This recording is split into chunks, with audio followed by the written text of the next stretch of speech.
Hello students, आज है 8 मार्च 2025 और आज था सीनियर सेकेंडरी एग्जामिनेशन 2005 ड्राइंग का पेपर था आज आरबीएससी बोर्ड का। ठीक है, तो इसी की आंसर की अपन देखने जा रहे हैं इस वीडियो में। इस आंसर की से आप अपना एनालिसिस कर सकते हैं कि आपके कितने मार्क्स ऑलमोस्ट आ सकते हैं। तो चलिए स्टार्ट करते हैं। ओके, सेक्शन ए की बात करते हैं। Question number 1, it is text related to Jainism. तो इसमें ऑप्शन ए कल्पसूत्र आपका आंसर हो जाएगा।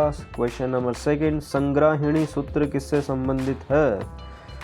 तो इसमें ऑप्शन डी कॉस्मोलॉजी से रिलेटेड है। ठीक है। Question number 3, Dhola Maru painting belongs to which school? Okay, तो इसमें ऑप्शन आएगा अपना जोधपुर शैली से। ठीक है। क्वेश्चन नंबर 4 देखते हैं। Who painted the painting Madonna and child? तो इसकी बात करें तो ये चारों ही ऑप्शन जो है वो गलत दे रखे हैं। ठीक है, तो मैं भी हो सकता है कि इस क्वेश्चन में आपको बोनस मार्क्स मिल जाए, वैसे हाफ मार्क्स का ही है। तो इसमें ऑप्शन वैसे सही ये होना चाहिए। ठीक है, आप भी अपनी बुक में थोड़ा सा सर्च कर लें कि सही आंसर क्या हो सकता है। कोडिंग सही आंसर होना चाहिए। ये जो लिखा हुआ है स्पेलिंग अजीब सा है। ठीक है, तो इस क्वेश्चन में मैं भी आपको बोनस मार्क मिलेगा। ठीक है, आगे चलते हैं। Question number 5, where is the Los Angeles country museum of art located? तो ऑप्शन डी यूएसए में लोकेटेड है। Question number 6, what is company school? Company school क्या होती है? Fusion of Indian and European art. Option A correct answer है। फड़ किस राज्य से? Phad belongs to which state? Option D Rajasthan से बिलोंग करता है। Question number 2, okay, fill in the blanks है। फर्स्ट वाला देखिए, Prajna Paramita is preserved collected in national museum in Delhi. Correct answer हो जाएगा। Question number 2, were Persian painters के 2 नाम लिखने हैं, तो मीर सैयद अली एंड अब्दुल समाद। ये आपके 2 नाम हो जाएंगे। Question number 3, the Kangra school flourished under the patronage of Raja. इसका आंसर हो जाएगा संसार चंद कटोच, ये राजा का नाम है। Question number 4, the progressive artist group of Bombay included artist like. तो इस ग्रुप में जो बॉम्बे का आर्टिस्ट ग्रुप था, इस ग्रुप में वैसे तो बहुत सारे आर्टिस्ट थे, लेकिन आपको कोई भी 2 नाम लिखने हैं तो अरफन सोजा, एम.एफ. हुसैन, के.एच. आरास, के बाकरे, असद राजा, इनमें से कोई भी आपने 2 नाम लिखे हैं तो आपका काम चल जाएगा, नंबर आपको मिल जाएंगे। Question number 5, Bihzad was the main painters of the Persian school. Persian इसका करेक्ट आंसर है। Okay. Question number 3, what is described in Uttarayan Sutra? तो इसका आंसर हो जाएगा उत्तरायण और उत्तरायण सूत्र is one of the most important sacred book of Jain की बुक है। ठीक है, जैन धर्म की बुक है। It consist of 36 chapters, each of which deals with the aspect of Jain doctrine and discipline. इसमें जैन धर्म की बात करी गई है, उनके क्या मोरल्स होते हैं, क्या डिसिप्लिन होते हैं, इन सब के बारे में। तो ऐसा कुछ रिलेटेड आंसर आपने बना के लिखा है तो आपका काम हो जाएगा, आपको नंबर मिल जाएंगे। ओके, सेकंड क्वेश्चन है, where is Chhatrapati Shivaji Maharaj Vastu museum located? तो इसका आंसर सीधा सा है Mumbai, Maharashtra. Question number 3, who wrote Rasik Priya? तो इसका करेक्ट आंसर है Keshav Das. Okay, question number 4 है, हु पेंटेड द पेंटिंग युद्ध कांड ऑफ रामायण? सो साहिबदीन इसका करेक्ट आंसर है। Question number 5, right a short note on painting Rama gives away his possessions. Rama अपनी संपत्ति दान करते हुए एक पेंटिंग थी, उसके बारे में थोड़ा सा लिखना है।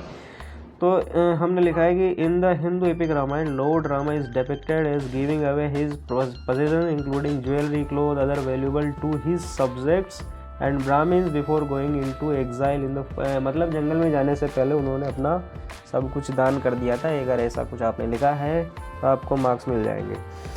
Question number 6, where is the Victoria Albert museum located? तो लंदन, इंग्लैंड की बात यहाँ पे हो रही है, ये आपका करेक्ट आंसर हो जाएगा। वाई इज़ अंशी मेहता फेमस? अंशी मेहता फेमस क्यों है? तो आंसर इसका, अंशी Mehta is famous for being renowned collector of Indian miniature paintings. क्या है वो? पेंटिंग का कलेक्टर था, कलेक्ट करता था, इसके लिए वो फेमस था। ठीक है, ये आपका करेक्ट आंसर हो जाएगा। आगे चलते हैं। Question number 8, who established Shanti Niketan? तो इसका करेक्ट आंसर हो जाएगा रविंद्रनाथ टैगोर। ठीक है। अगला क्वेश्चन है, write a short note on Amrita Shergil painting. एक कैमल की पेंटिंग उसने बनाई थी, उस पर शॉर्ट नोट लिखना था।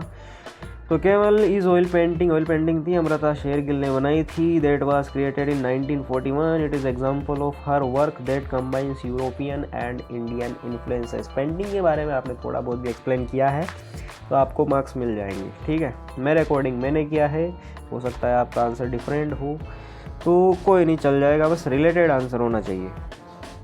Question 10, write briefly about famous folk art of Puri. Okay, folk art Puri Orissa के अंदर, तो इसका हो जाएगा पटचित्र आर्ट फॉर्म है ये। Pattachitra art form is known for its intricate details as well as mythological narratives and folk tales inscribed in it. Patchachitra is one of the ancient artwork of Odisha, originally created for ritual used in souvenirs for pilgrims to Puri as well as other temples in Odisha. Okay, next question, section B. Section B में आते हैं। Mohammad, write a short note on painting dancing in front of Mohammad Quli Qutub Shah. इसकी painting के बारे में कुछ लिखना है। तो this painting depicts a dance performance in the court of sultan Mohammad Quli Qutub Shah of Golconda. It depicts court music dancers and royal splendour revealing the rich cultural heritage of that time. ठीक है, अगर ऐसा कुछ आपने रिलेटेड आंसर लिखा है तो आपको मार्क्स दे दिए जाएंगे। Right a short note on Yogini of Bijapur की योगिनी का कोई पेंटिंग था, उसके बारे में लिखना है। पेंटिंग था या आइडल था? ओके, आइडल था। Yogini idol of Bijapur is a symbol of devotion and power. It reflect the importance of goddess Yogini. अच्छा, उनकी वहाँ पे कोई देवी थी, उनका कोई मॉडल या आइडल है। ठीक है।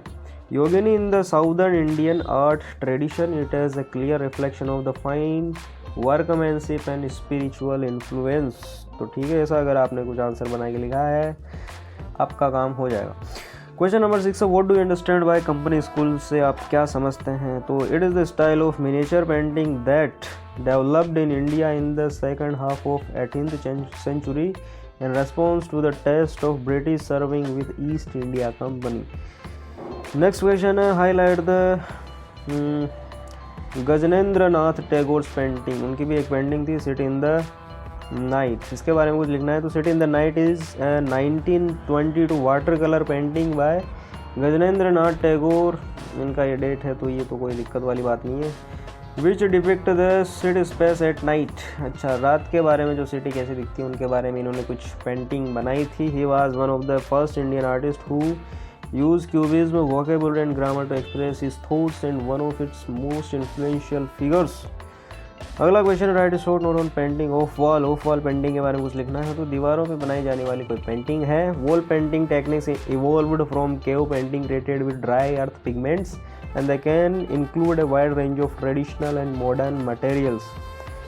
तो इसका ये हो जाएगा question number 9, what do you know about sculpture triumph of labour.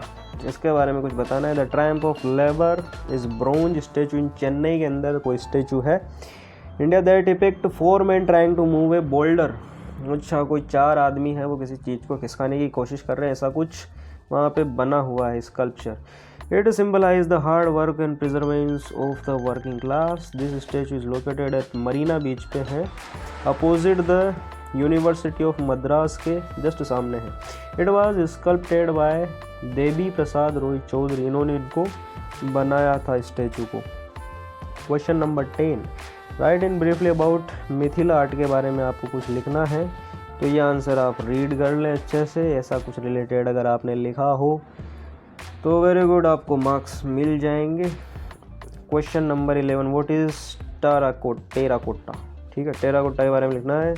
Art is a type of art made from fired clay. अच्छा, यानी मिट्टी, आग में तपी हुई मिट्टी से ये शायद बनाई जाती है। Include sculpture, pottery and other object. Terracotta is a versatile durable material that has been used for 1000। अच्छा, मिट्टी के बर्तन वगैरह जो बनाए जाते हैं आग में तपा के, उसे हम टेराकोटा बोलते हैं। अगर ऐसा कुछ रिलेटेड आंसर आपने लिखा है तो आपका करेक्ट आंसर हो जाएगा। ओके, सेक्शन सी, 12, 13, 14, 15 में डबल और में क्वेश्चन है, तो इनमें से कोई एक एक आपको करना था, लेकिन मैंने दोनों के आंसर यहाँ पे लिखने की कोशिश करी है। इनके आंसर्स आपके बहुत डिफरेंट भी हो सकते हैं, ठीक है। तो ये टॉपिक्स बहुत बड़े बड़े थे, इनमें से 2-2, 4-4 लाइनें आपको लिखनी थी। हो सकता है मैंने थोड़ी अलग लिखी हो, आपने थोड़ी अलग लिखी हो, लेकिन रिलेटेड अगर आंसर है तो अपने मार्क्स पक्के हैं। तो ये आंसर्स भी आप देख लें, इसका स्क्रीनशॉट आप ले सकते हैं 12, 13 एंड ये रहा 14 एंड 15, ठीक है। और अगर आप आगे ऐसे ही प्रैक्टिस पेपर्स या फिर आपकी जो बोर्ड एग्ज़ाम के पेपर्स हैं उनका एनालिसिस चाहते हैं तो चैनल को आप सब्सक्राइब कर सकते हैं। हम आपके लिए एनालिसिस बिल्कुल ज़रूर से अपलोड कर देंगे टाइम से, ठीक है। Okay, wish you all the best for your next exam. Good bye.